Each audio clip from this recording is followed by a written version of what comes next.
tonight, we're going to fix this blinking light and give it over to Lucia and Kevin here. And so, yeah, you know, we've talked a lot about psilocybin mushrooms as part of Prop 122, and there's like a lot happening on there, but there's, you know, other natural medicines that were decriminalized under Prop 122, and each really has due consideration, because these are all very, very different substances and different medicines that open up different spaces. And so we're really excited tonight to have Lucia and Kevin here to talk about Ibogaine. And Lucia had done some graduate research on the role of the visionary experience in healing from opioid addiction at an Ibogaine detox facility in Mexico. There's also an adjunct faculty at the Community College of Aurora teaching medical anthropology, and is a board member of NOAC Society. And we love Lucia. And then Kevin is an addictions counselor and psychotherapist in private practice. Lots of community experience, harm reduction, direct service work, and also was a participant in a MAP study on Ibogaine assisted therapy for treatment of opiate use disorder, and just has a wealth, like just tons of experience and tons of knowledge. So we've got the right people here for us tonight, and we thank you very much for being here. I'm going to hand it over to you. Please help me welcome. Thank you.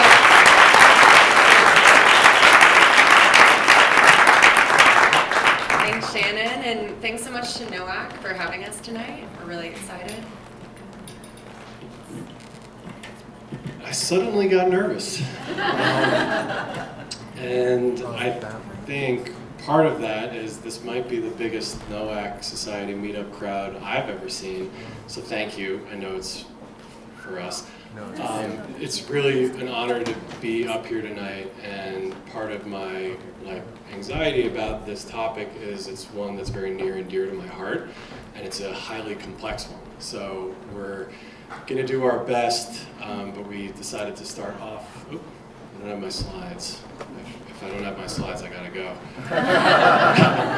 So Shannon very honorably, I'm very honored by how she introduced us, because it's really coming from this place of humility that I know I can speak for Lucia and myself, being up here to introduce this topic, and we really strongly feel that this will be an overview as best as we can for the rich complexity of addiction, issues around Ibogaine, and as Shannon introduced us, Lucia's done some research. I've been a research participant. I've also been maybe a bit of an obsessive, been around this work for a while. I'll get into that a little bit later, but Lucia, if you wanted to add anything about that statement of humility idea.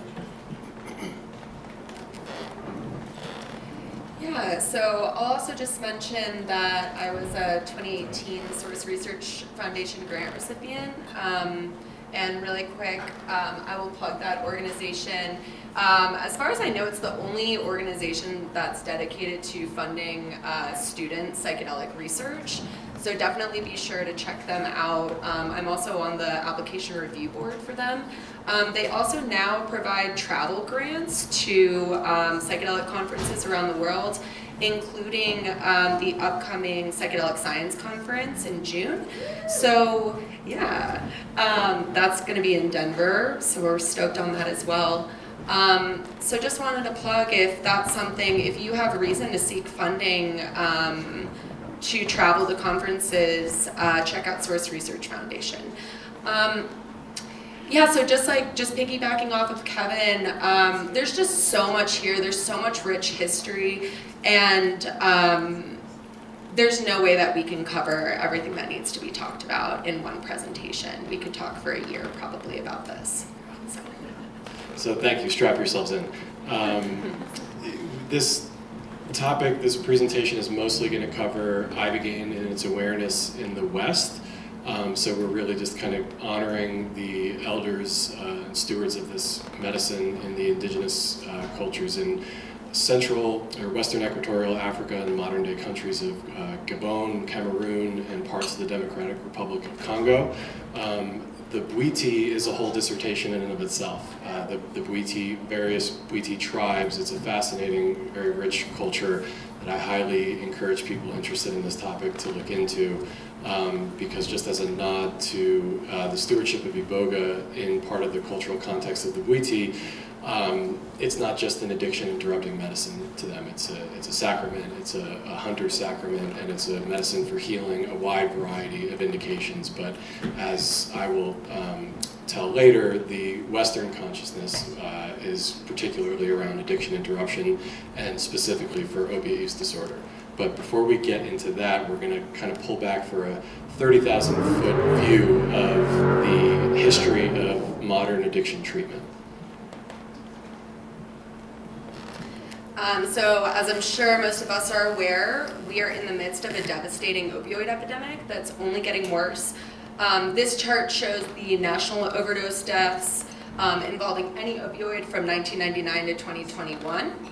Opioid overdose deaths have been on the rise with a sharp uptick around 2020 and 2021 due to the COVID-19 pandemic and increasing presence of fentanyl on the streets. And in 2021, over 80,000 people in the US died of an opioid overdose.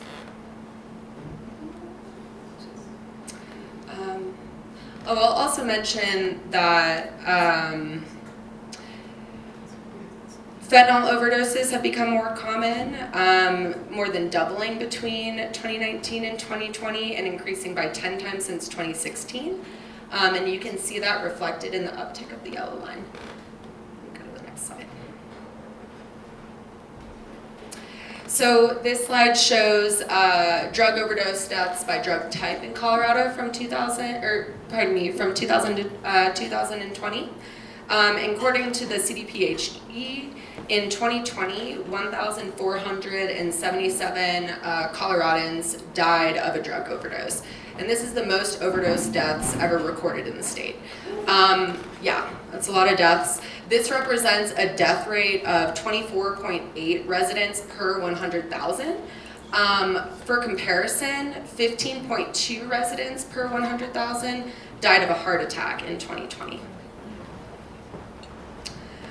It's also important to note here that the opioid epidemic has disproportionately affected communities of color in Colorado. In 2020, Black or African American Coloradans had the highest rate of death from drug overdose across the state, the second highest being American Indian or Alaska Native Coloradans. Next slide. So there are competing models to explain the causes of addiction, and these models in turn implicate different treatment modalities. So according to NIDA, the National Institute on Drug Abuse, addiction is defined as a chronic relapsing brain disorder characterized by compulsive drug seeking and use despite adverse consequences. Addiction is considered a brain disorder because it involves functional changes to brain circuits involved in reward, stress, and self-control.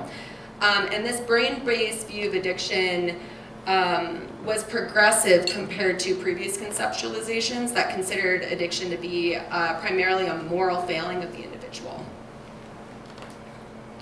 So today, addiction is widely compared to other chronic diseases like asthma or diabetes, diseases that can be managed but not cured.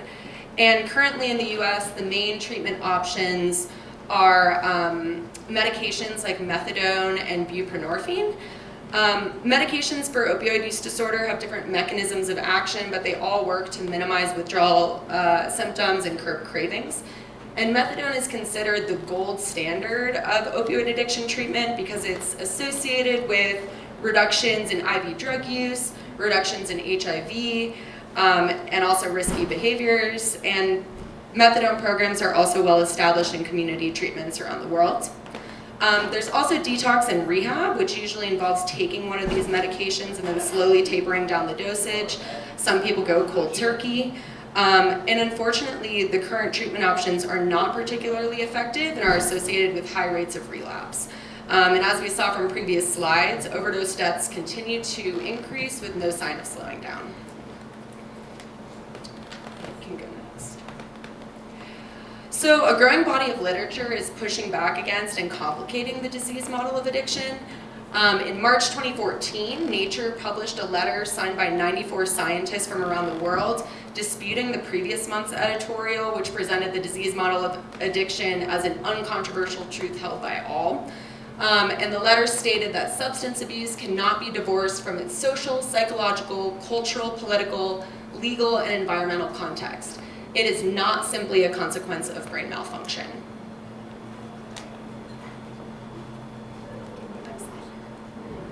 Who knows Tabernathe? Yeah.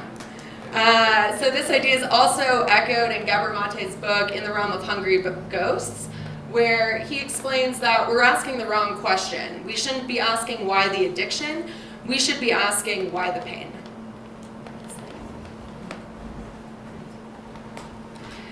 So, who's familiar with ACEs, adverse childhood experiences? Nice. So the ACE study was a massive epidemiological study which involved a comprehensive biopsychosocial evaluation of over 17,000 middle-class Americans. And the study examined the relationship between addiction and ACEs, among many, many other things like heart disease, cancer, all types of health consequences. The ACEs included physical abuse, emotional abuse, sexual abuse, along with growing up in a household with an alcoholic or drug user, an incarcerated family member, a mentally ill or institutionalized family member, domestic abuse, or both biological parents not being present. So as reported ACEs increased, presence of addiction as well as severity of addiction increased as well. So for a man who had experienced 6 adverse childhood experiences, he was 4,600% more likely to become an injection drug user. So Vincent Folletti, one of the researchers on the OG ACEs study, stated that the brain-based disease model of addiction confuses mechanism with cause. So even though we do see brain differences recorded in the brains of addicts, Folletti argued that that's not necessarily due to addiction itself, but as Gabor Mate explains, their brains never had a chance. So high instances of relapse can be explained by the fact that current treatments only address what Folletti describes as the mechanism of addiction rather than the underlying root cause.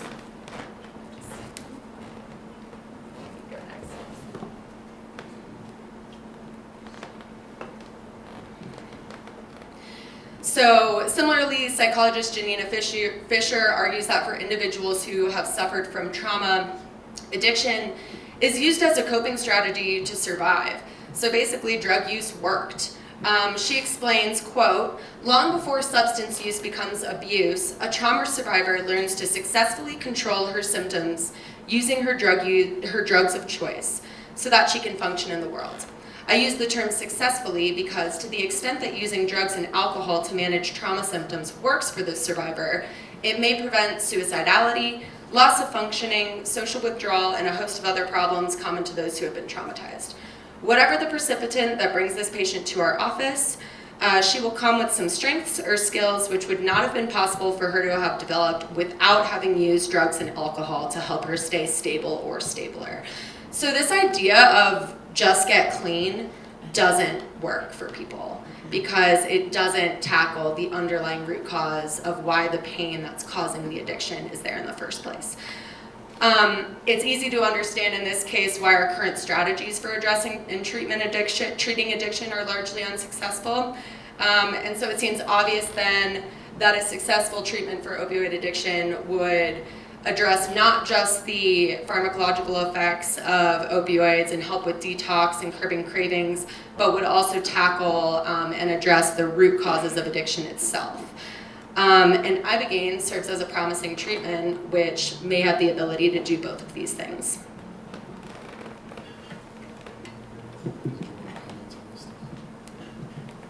Oh yeah.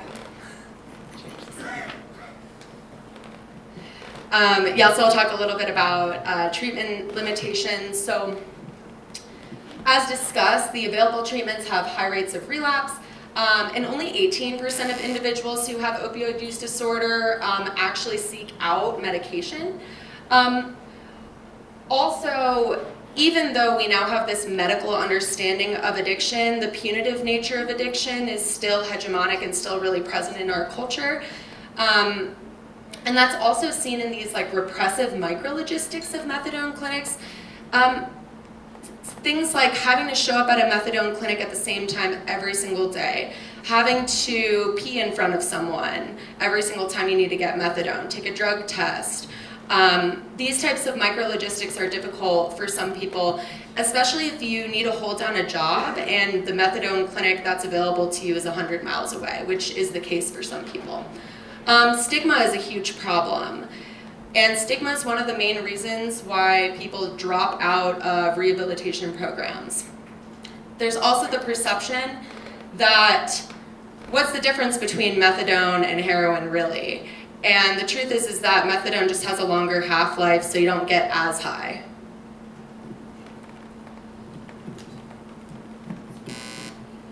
Kind of in a nod to, excuse me, so what was described as the gold standard for addiction treatment, which is medications for opiate use disorder, the field hasn't really advanced beyond that in the better part of the last century.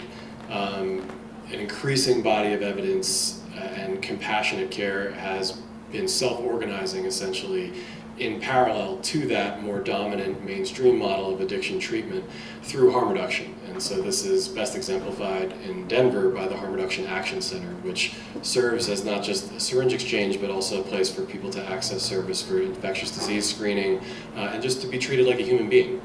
Just because somebody uses so-called stigmatized drugs doesn't mean they don't deserve access to compassionate care.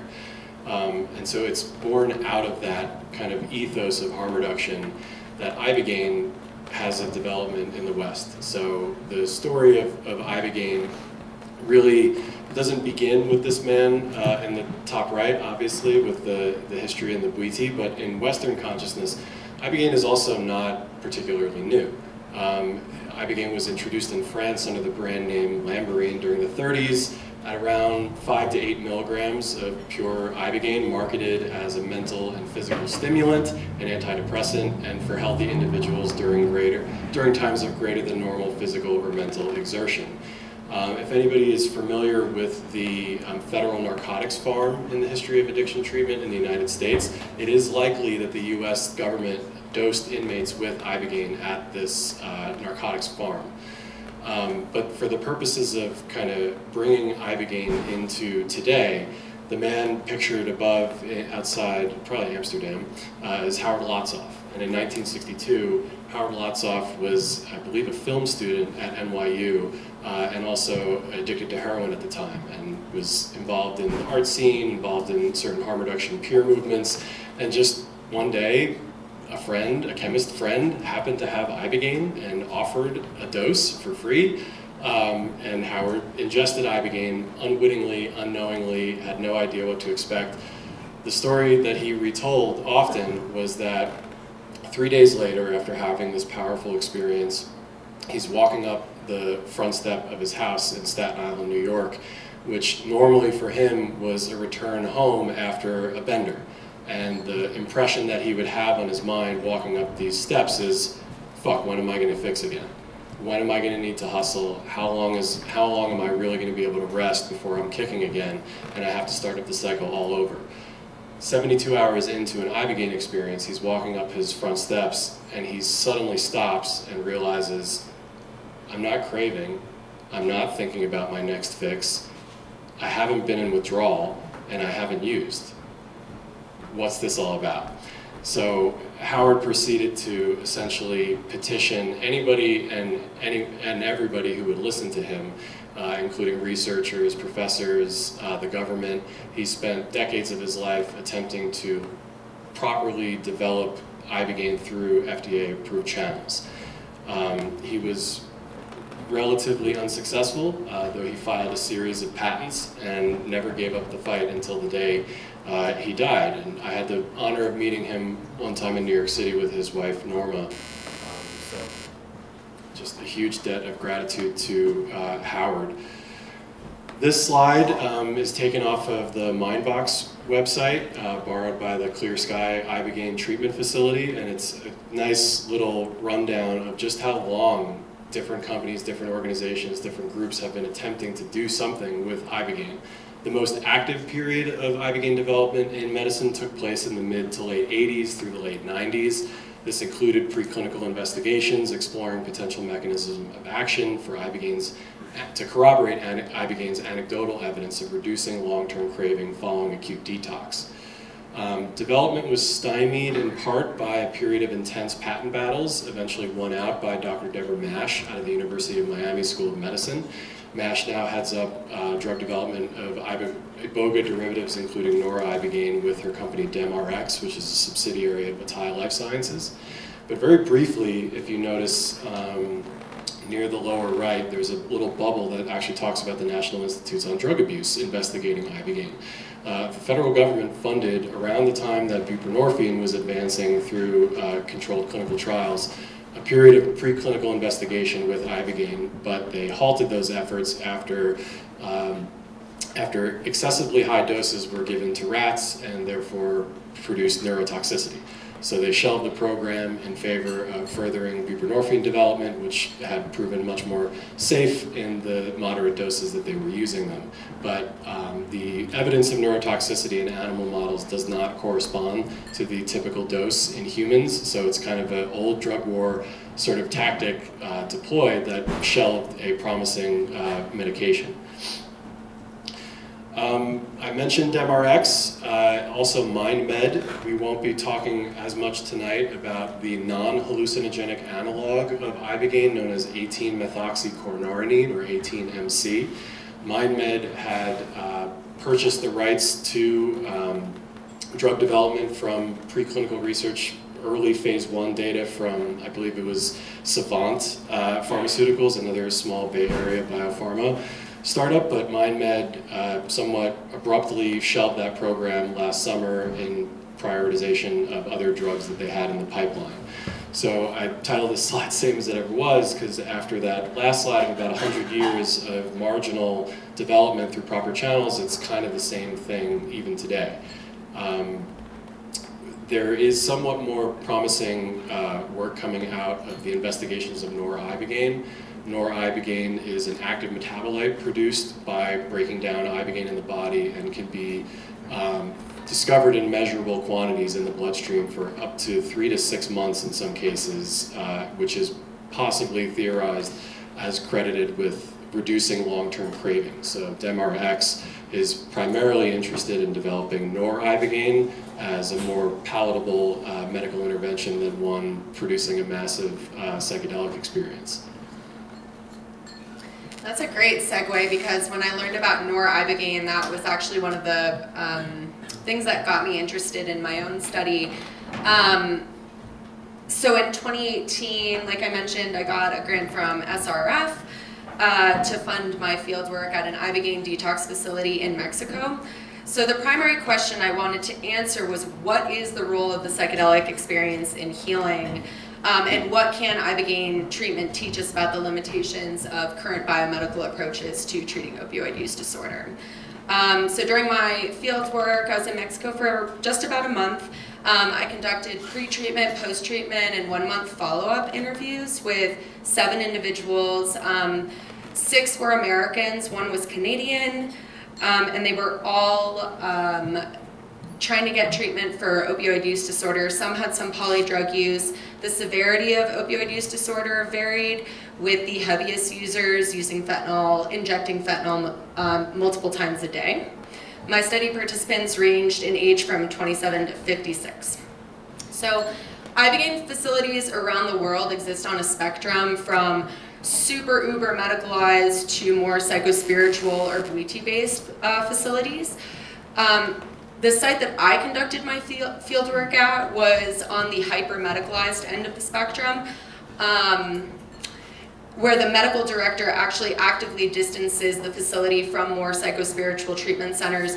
And there are reasons for that. Some of the participants in my study had never tried a psychedelic before, so having a treatment center that felt almost like a hospital felt extremely safe to them.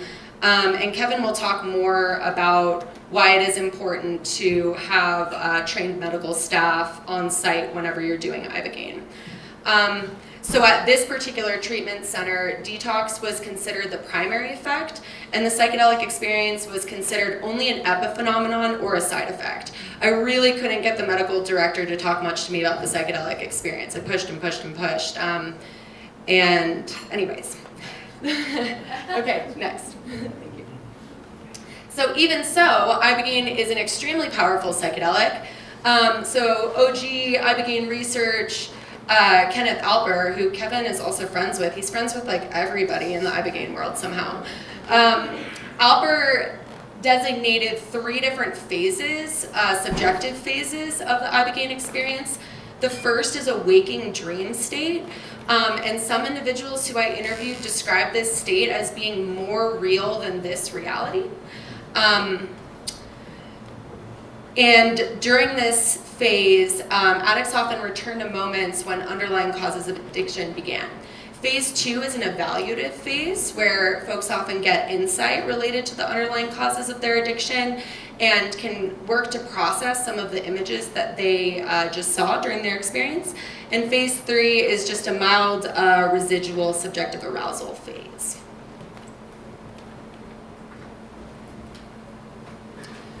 So I'll just talk about a few of my findings from my qualitative study. The first interesting finding I wanted to share was why were addicts seeking out Ibogaine? Why were addicts traveling to Mexico from the US and Canada to work with a medicine that comes from an African root shrub? And the reasons were that patients at this treatment center had tried multiple treatment options and had experienced multiple relapses. Many had experienced multiple clinical deaths, overdoses as well. So examples of treatment options that these folks had tried are medical maintenance, like methadone and Suboxone, detox attempts both on their own and at facilities, other psychedelics. Some had tried Ibogaine once or twice before, ayahuasca as well. Alternative treatment options like kratom, supplements, 12-step programs, and then rehab as well. And these available treatment options were described as ineffective and punitive. So participants also described wanting to just be free of all opioids. So opioid maintenance treatments like methadone were described as evil or just another way for pharmaceutical companies to make money, also described as too expensive. Patients were also critical of what Bourgeois describes as repressive micrologistics that we discussed prior, like the lack of trust between providers and patients. Oftentimes it's up to the provider to decide when a patient is able to get something called carries, which means that they can just take their methadone at home. They're trusted to take it at home.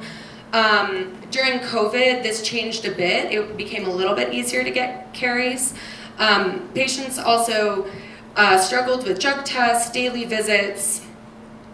Also, lack of effective tapering protocol. A lot of times when you're tapering down, the steps get bigger and bigger and bigger the more you taper down. Folks also wanted to be free of all opioids, free of all side effects, and they didn't want to deal with this withdrawal anymore. Folks also believed that OMTs were no different from street opioids. So participants experienced a range of subjective experiences, physical and auditory sensations like buzzing and humming sounds. One participant described being suspended in some kind of warm energy. And to some patients, these physical and auditory effects were proof that Ibogaine was working to reset their brains and rewire their neurology. One woman who I call Charlotte says, they say it sounds like it's scrubbing your neurotransmitters. It sounds like it's scrubbing your neurotransmitters. That's exactly what it feels like, just buzz, buzz, buzz for hours.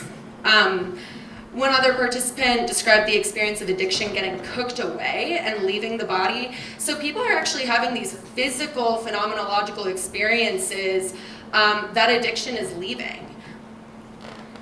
Also, insights related to root causes of one's addiction, healing from past repressed traumas, and experiencing acceptance.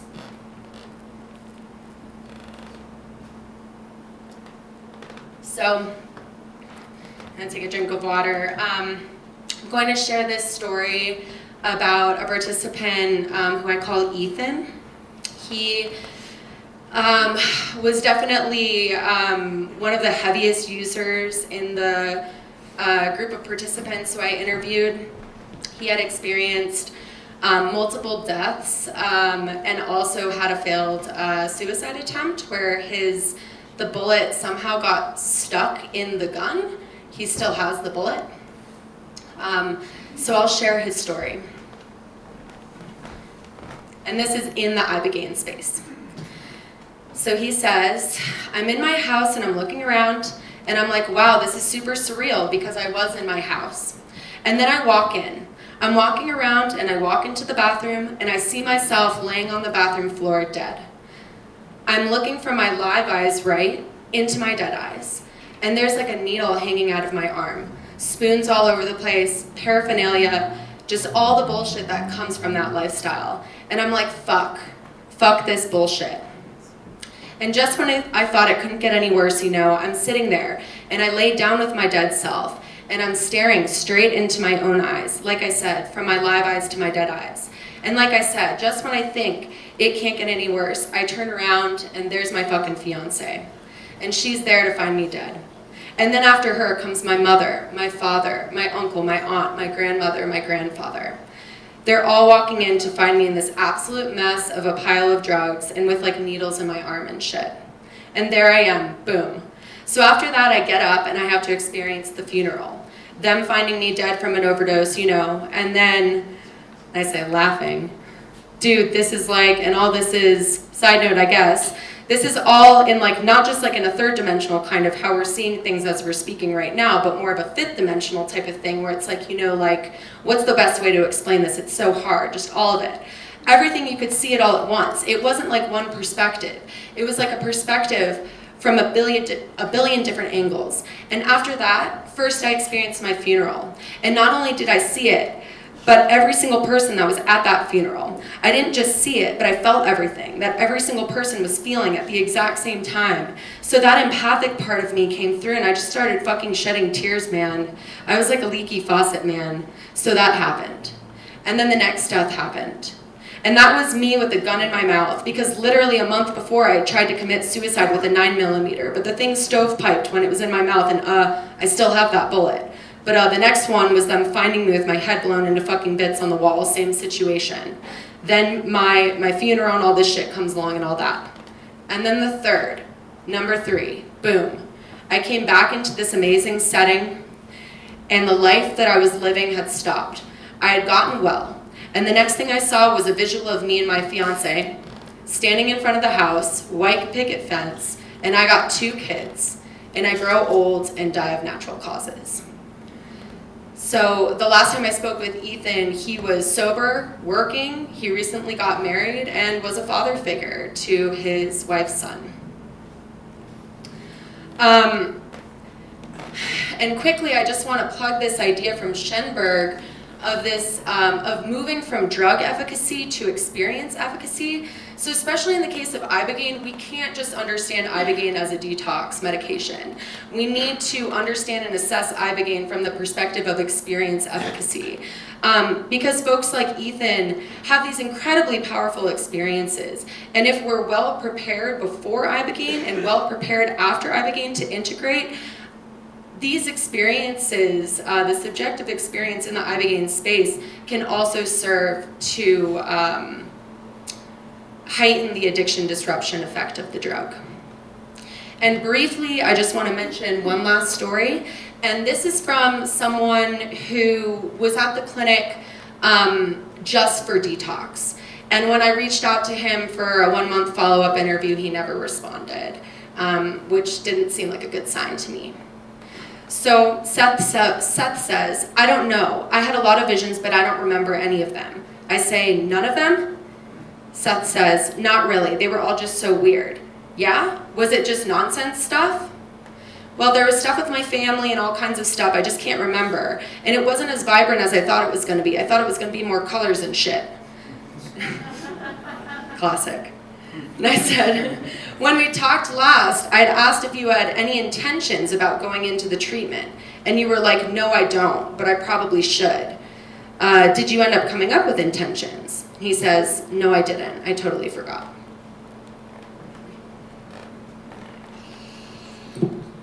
So I became pretty obsessed with drugs by the end of high school as a bored suburban teenager in Long Island, not very interested in the kind of prescribed adulthood that I thought I had to follow. So after discovering cannabis, just sort of entirely changed the ambition that I thought I had at the time.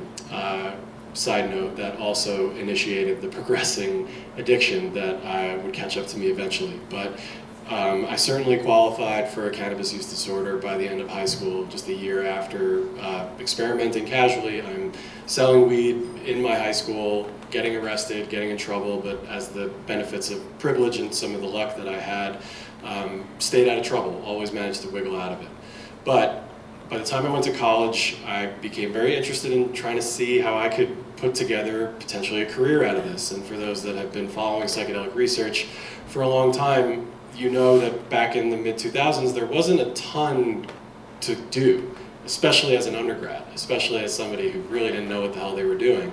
But I had heroes like Alexander Sasha Shulgin, pictured here, happened to attend a conference with a friend of Rick Doblin, who got me linked up to a lab at Harvard McLean Hospital, where I got to witness a trial participant receive MDMA-assisted therapy for existential distress associated with a cancer diagnosis.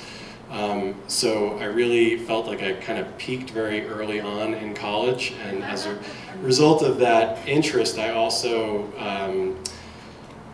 became very passionate about advocacy. Some of my friends from high school received full ride scholarships to play soccer at their college, and during the summer in between, one of my friends got busted with a joint, and the powers that be decided the best way to give this person a good future, to rehabilitate them, is to remove their financial aid, keep them from going to college, keep them from playing soccer. So I just became very passionate about advocacy, so that led me to helping start a chapter of Students for Sensible Drug Policy at Northeastern, mainly under the intention of sponsoring an Ibogaine conference. Again, very little going on at the time. Horizons was only like 3 years old in 2009, the annual psychedelic conference in New York City. So when I was approached about producing or co-sponsoring an Ibogaine conference, I stupidly said yes. Had no idea what I was doing, couldn't solicit any funding from our university, and instead just managed to piece together this academic conference over President's Day weekend. So that's where I met now friends like Ken Alper and other like leading figures in the Ibogaine space. Coincidentally, as a result of my creeping addiction and refusal to address anything about it, I also happened to start experimenting with opiates shortly after this conference, where I had every excuse in the world not to. And not that those things are necessarily related, it just kind of happened that way. So within a year, I'm flying out to the MAPS conference in San Jose and meeting heroes like Stan Groff and running into cool people like Carolyn Mountain Girl Garcia. And you can kind of tell from that picture on the right, with my sunken eyes and just utterly pale skin. I was at that conference, I brought a bunch of pills so that I could stay well and not really get high, because I didn't want to nod out around some of my heroes. But I happened to go into the bathroom to use, and I lost my pills. You would think the one thing to not lose while you're traveling as an opiate-dependent person is your opiates. But after coming back from the bathroom, I discovered that I had lost them. So I'm freaking out. And then I happened to remember that on the train to the airport to fly to this conference, I saw a little white pill on the floor of the Long Island Railroad. And like any good drug addict, I just picked it up and thought nothing of it, pocketed it. And then I remembered that I had this pill. I wonder what it could be. I Googled it. It is a 10 milligram methadone. Like, what? So I'm trying to calculate how long I can stay well at this conference, and decided the next day to pop this methadone pill right before I am seeing Stan Groff's keynote. Unfortunately, I received tragic news during his talk that my grandfather, pictured on the right, had passed away from a heart attack It was devastating, and as a result of the shit show that my life had become, I wanted to dedicate, recovery in his honor to try to get clean. So I returned home, I walked with my graduating class, sarcastically holding up my empty placard because I had not earned my degree, even though I was able to walk in ceremony. Prepared to return for the fall semester in 2010, instead started injecting heroin. That experiment to honor my grandfather didn't go so well, and I wound up getting arrested in an acutely psychotic state and sent to rehab as a way of getting rid of the felony charges that were levied on me. Not the most internally motivated place to try to change my life. I was told, you're going to go to jail if you don't go to rehab, if you don't start going to meetings, if you don't get on Suboxone, and if you don't live in a halfway house. I wanted none of that. I wasn't interested in abstinence. I was a kid. I still wanted to figure out how to get high. Nobody would take me seriously about my passion for psychedelics. But my life was in shambles. So within a couple of weeks after leaving that facility, I relapsed and spent the next 10 months in just devastating daily addiction with the grind of every day not wanting to do this and helplessly being led to it in the grips of addiction.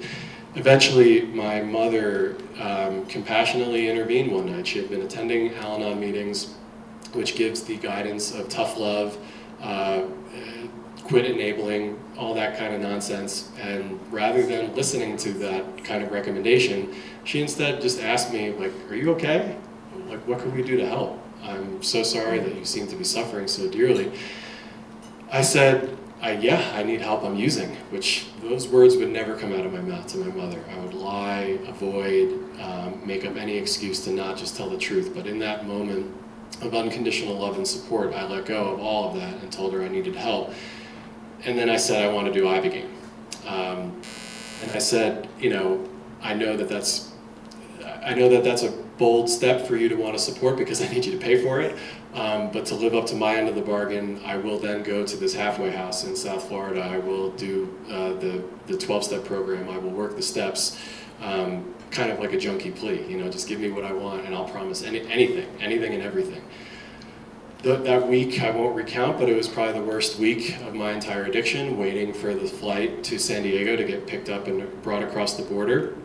But it turned out to be like the most transformative experience in my life. And at the time, still July 2011, the Mithofers, MDMA for PTSD studies are kind of gaining momentum and they're close to publication. Things are happening, but I am like as far away as I could imagine to be part of this movement.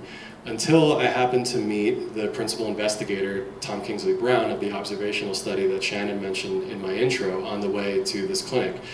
And here I had all this external accountability, all of this coercive types of stuff to get my life together, and here was my one source of internal motivation. I could actually contribute rigorous data to a study about a drug that I have hope for a movement that I believe in, and that I really need.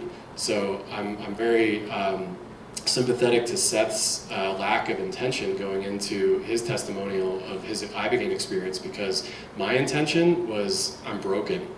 I don't know what to do. I'm scared. Please, something, help. So I received Ibogaine treatment at a medical clinic, kind of like what Lucia was describing. If anyone actually wants to, this should work. Let's see. If not, if anyone wants to see the clinic that I went to, it was on the Vice documentary episode with my friend Dimitri Mugianis doing more of a Bwiti-style ceremony, but the clinic that I went to no longer exists, but it was filmed in that. So, I go down with this intention of, like, please something help me. I'm broken, I used hours before I got off the plane. I'm given very little direction. I'm given medical support and safety. I had a nurse in the bed next to me, in the other bed across the room, watching me in my bed. Sorry, this was a weird setup. I was set up with an IV, I had a pulse ox, so I felt like medically safe. And the only direction that I had from the head of the clinic said, Ibogaine's a very powerful medicine, it can take you many places. The first thing you'll notice is a buzzing sound, and if you ever get scared, just open your eyes. That's the direction that I had going into my treatment. And it turned out that that's the only real direction that I needed, because about An hour or so after receiving a dose escalation protocol up to what's considered a flood dose of around 14 milligrams per kilogram body weight, I'm laying on my side. It's like 10 o'clock at night. I'm in the Baja California coastline, a very pristine, nice gated village in this lovely home, being taken care of and held. And I hear this weird noise, and I'm like, what the fuck? Who's doing construction outside right now? Like, this is insane. Oh, that's the buzzing. Right. At the moment that I recognize the buzzing, I suddenly feel...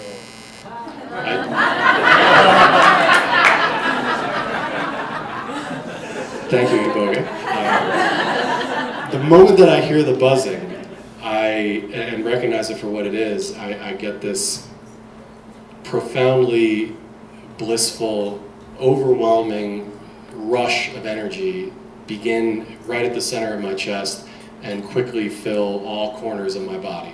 And for an addict in opiate withdrawal, that's a very welcome feeling. At the same time, in my mind's eye, I'm basically my awareness is essentially catapulted through a wormhole into what I guess was outer space. And I'm sitting there for a 12-hour experience, feeling great, having an incredibly powerful experience that really reminded me that my life is worth living. I have values to myself, my family, my society. I have things that I ought to love and cultivate. And it just reminded me of the very person that was slowly dying as a result of my addiction. Around sunrise, those effects wore off, and then I paid the price for that blissful night-long experience, and I was flooded with all the emotions that I had been avoiding by sticking a needle in my veins and lying to my family, alienating myself from my loved ones. I was a sick person, so I wasn't obviously doing these things deliberately, but to be flooded with all of those emotions, the guilt, the shame, the remorse, the regret, was far more significant to what happened later than the high of the psychedelic experience, because it humbled me. It reminded me that there's work to be done, that I was given this gift of an experience. Now I had to do something with it. And like that junkie plea to my mom, I was feeling pretty good. So I wanted to kind of wiggle out of my commitment to going to the halfway house, to doing all those things. But thankfully, after a couple tense conversations with other family members, I decided to stick to that plan. And I'm forever indebted to both Tom Brown and the study and all of the work that came after that I did. So like we've been talking about of Ibogaine as an experiential efficacy and not just a detox, the thing that I find a struggle with how Ibogaine is associated as an addiction interruption is that it functionally sometimes can serve as a detox, but it needs to be taken far more seriously and packaged in a container of proper psychedelic integration, community healing, layers of accountability for people to have success, like the one like I met with. Being somewhat of a failed academic, I instead pivoted to writing for a while. I still wanted to get involved with psychedelics. I became kind of the MAPS poster child of Ibogaine, and so every time the media was interested in a story, they would interview me. Great for my ego. I also had some success in my own writing, and that was just a very nice way of feeling like I was still contributing to this movement. And everything came full circle from that picture in 2010 to the MAP conference in 2017, pictured here with the PI of that observational study. So I really wanted to dive deep into that to really express the passion that I have for this topic. And after moving to Colorado from New York, I came here at a very exciting time with Proposition 122 being hotly debated, and I was very puzzled by the debate. I also didn't really come around to a lot of the town halls and the discussions about that, so I kind of was out of the loop. But when I went to the Horizons Northwest conference in Portland last year, I saw what was happening as a result of the success of Measure 109, and I became inspired and hadn't written anything for a couple of years and decided to wake up the last day that I was in town and write my endorsement for the Colorado Sun. Psychoactive substance helped me beat heroin. Prop 122 would give others that hope. I was filled with hope and optimism and aspiring to help be a part of stewarding a medicine to involve healing. then I quickly realized, oh shit, this thing, after it passed, Ibogaine is now decriminalized. Ibogaine is available with legal protection if you know how to get it. And as we've talked about in this presentation, in Western awareness, Ibogaine is primarily understood as an addiction interrupting intervention. So my concern about the people most interested in accessing Ibogaine now that it was essentially legal would also be the ones most vulnerable to the ways things could go wrong. So about a month ago, I wrote another opinion article for Lucid News where I talked about basically some of these concerns. I shared a bit of my experience, but really what it amounted to was a need to have an opportunity to speak to a community like this. And my plea with the Lucid News article essentially amounted to, if anybody is interested in experiencing Ibogaine, whether or not you're struggling with opiate use disorder or an addiction of any kind, whether it's a clinical indication like PTSD or depression or for psychospiritual healing, my plea in that article was to please stay away from solo practitioners.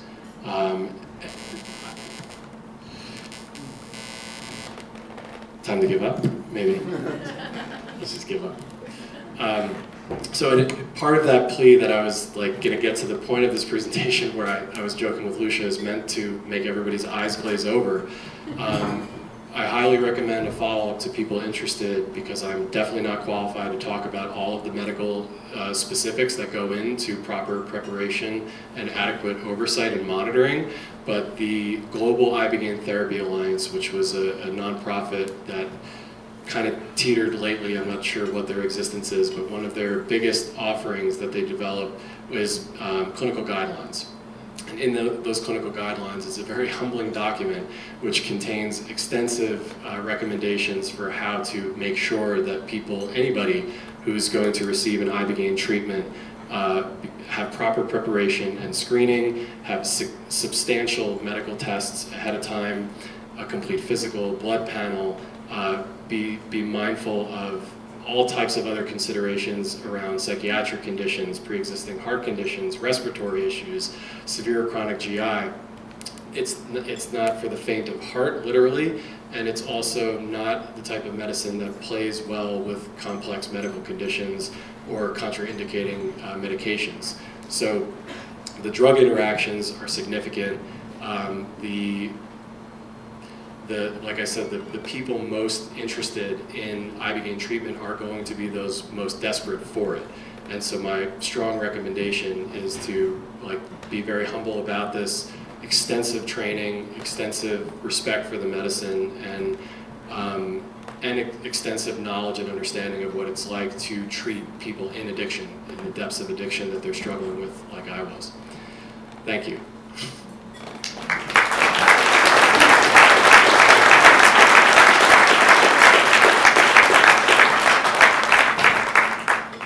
And just one thing to add if this isn't clear, so Ibogaine actually does really reset someone's neurotransmitters. So people coming out of Ibogaine treatment are at extremely high risk for overdose and death. It's the same as when someone who is an opioid addict ends up incarcerated. When they come out of jail, they're at extreme risk for overdose and death. So that's also just something to be aware of with this treatment, is that aftercare, especially the few weeks right after Ibogaine treatment, it's really, really important that someone has a plan in place to lessen the chance of relapse. All right, I think that's all we got for you all. Thank you so much for coming.